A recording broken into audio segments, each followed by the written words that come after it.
I'm getting ready to make my first Kumihimo keychain, key pull, and I've gone ahead and done a square knot or an overhand knot right at the center of the lanyard hook.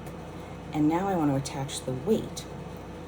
So in order to do that, I'm going to take a piece of thread that's about 8 inches long. I'm going to fold it in half, and I'm going to tie a little knot in one end. So now I've got a little loop. And then I'm going to pick up my weight. Your weight looks a little different. It's a hex nut, and it's a little thicker than this, but it works the same way. Take the end with the knot and put it through the center of the circle, and then open up the loop on the other end and pull that through so that it's hanging here. And then I'm going to pick up my lanyard hook and open up the loop and push this in so this opens, and slide the weight on the string through and let it close. And now the weight is hanging from the lanyard hook. Pick up my Kumihimo disc, and I'm going to use this with the numbers down.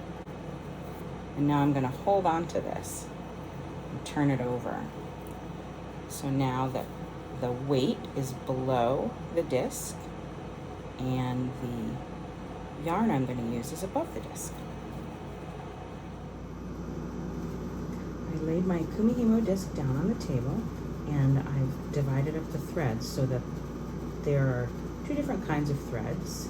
I've got one that's white and one that's multicolored, and I've got 2 white at the top and 2 white at the bottom, 2 multicolored on the left and 2 multicolored on the right. Okay, this is starting to look a little bit like a crazy octopus, right? But here's my weight at the bottom, here's my lanyard hook in the middle, and then if we look at the top, I've got 2 white threads at the top, 2 white threads at the bottom, and 2 colored on the left and 2 colored on the right. And so there's actually kind of an order to the way the threads are hanging off of my disc. Okay, now here's where the fun part starts. You're going to start making your Kumihimo braid. So you're going to take the thread at the top right and move it to the bottom right. So this thread is the top right, and we're going to move it to the bottom right here.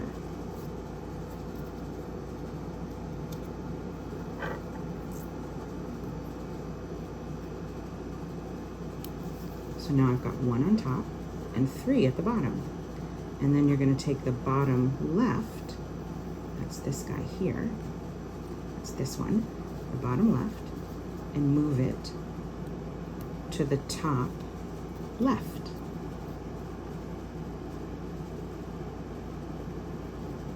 So now you're going to move your disc counterclockwise. So the numbers on a clock go this way, 12, 1, 2, 3, right? Counterclockwise means you're going to go that way. So I'm going to turn my disc this way. So you have a new pair up at the top, and you do that exact same thing. So I'll move the top right to the bottom right, and the bottom left to the top left.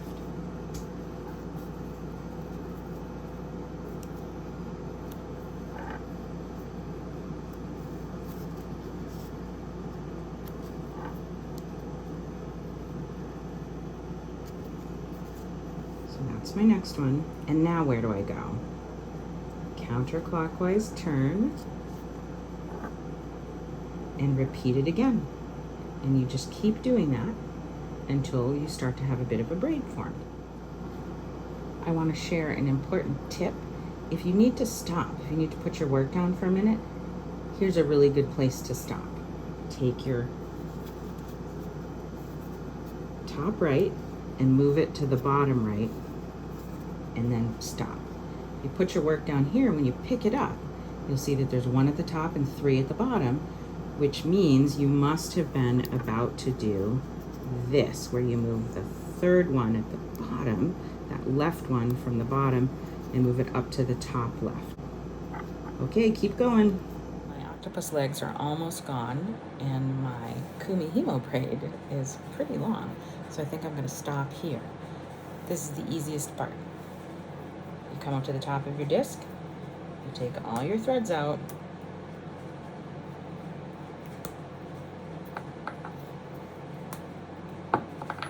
that's all 8 of them.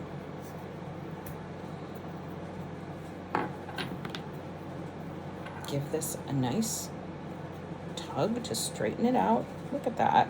And then you take all of these together and you tie them in a knot up at the top.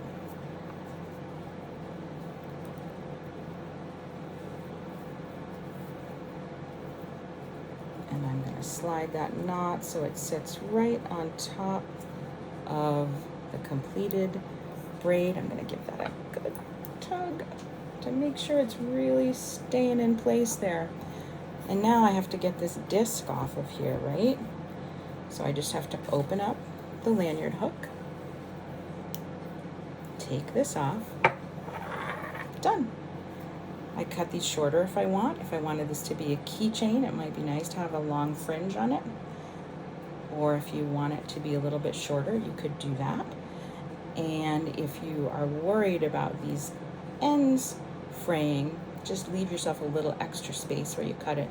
And then if they fray, it'll just make a cool fringe. So there it is, all complete, easy as pie. You can do lots of different things with these. What other things could you make with a Kumihimo braid?